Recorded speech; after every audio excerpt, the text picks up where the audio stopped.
Hi guys! Nandito na naman po tayo sa ating inaabang teleserye Ang Ating Kapatid. At syempre na hanap na ni Melania itong si Malo, o kaya tinatanong niya ito kung saan ni Malo binigay yung kanyang anak, at nagpapumilit ito para paaminin itong si Malo. Pero sabi ni Malo hindi niya sasabihin kung kanino. At ayun na nga, nakita ni Melania itong si Rosel kasama yung kanyang anak na si Tyron at si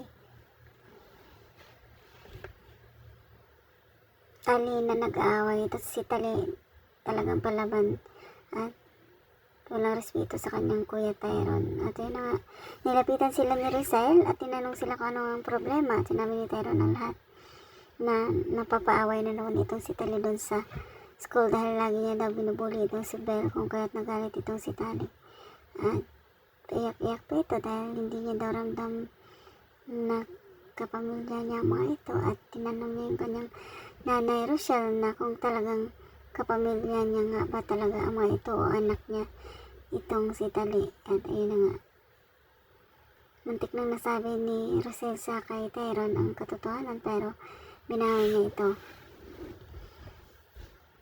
Ayan, habang nagmamukmok si Sanggili ditong si Tali, patuloy ang pag-uusap ni Malo at saka ni Melania. At ayun nga, napaamin ni Melania itong si Malo at nasabi nito na si Tali ang totoo niyang anak, at huwag na daw gambalain ang mga ito, at inaalagaan naman daw na maigi ni Rosel, at mahal na mahal niya ang anakan na si Tali. At ayun na nga, talagang porsigido na magpakilala itong si Melania dito sa kay Tali, kung at lumapit ito sa kanya at hindi ito napigilan ni Malo.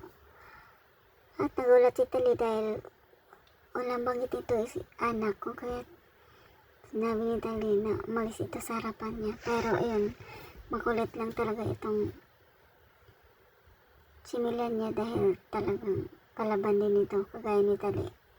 At sobrang na-proud pa itong si Melania sa kanya dahil palaban daw na klase ng bata at walang inuurungan. At yun na nga, ito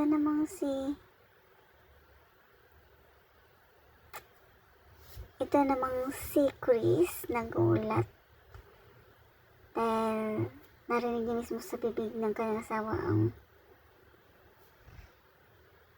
pagririto nito sa kay Chito, at pakisamahan niya daw ito na may para makabayad sila ng utang, kung kaya't narinig lahat ni Chris ang mga sinasabi ng asawa niya, at galit na galit ito sa kanyang asawa. At ito namang si Chito makipagkita sa kanyang nag-iisang anak na lalaki, at pagdating doon, ayun, si Wesley pala ay anak ni Chito, at siyang sinisisi kung bakit watak-watak ang kanilang pamilya at nasira dahil sa kakagawa ni Chito, kung kaya't wala itong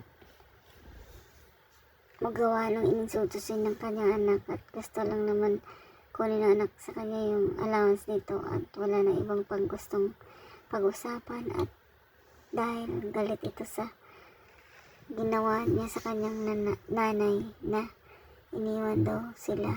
At ito namang si Darius Palusot, traidor nga talaga.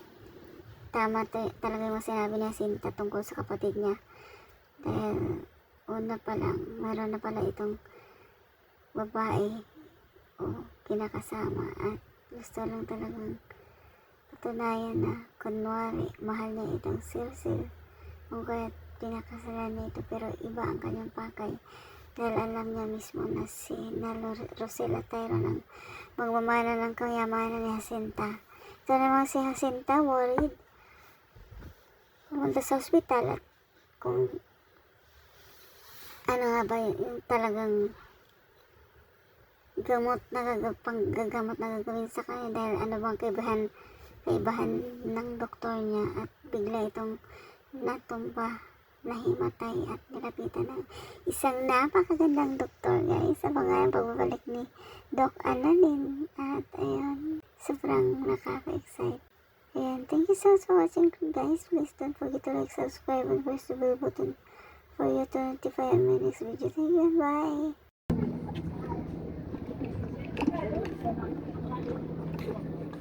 Diyan tayo sa baba. Close na. Close na. Jellyfish shark. Very sure. Wild twister marine. Breeding and research center.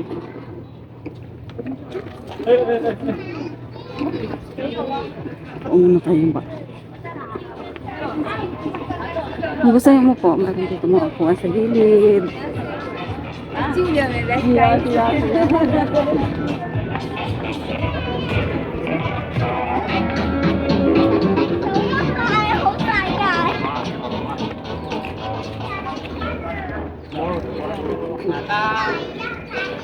Wait. Upo muna tayo.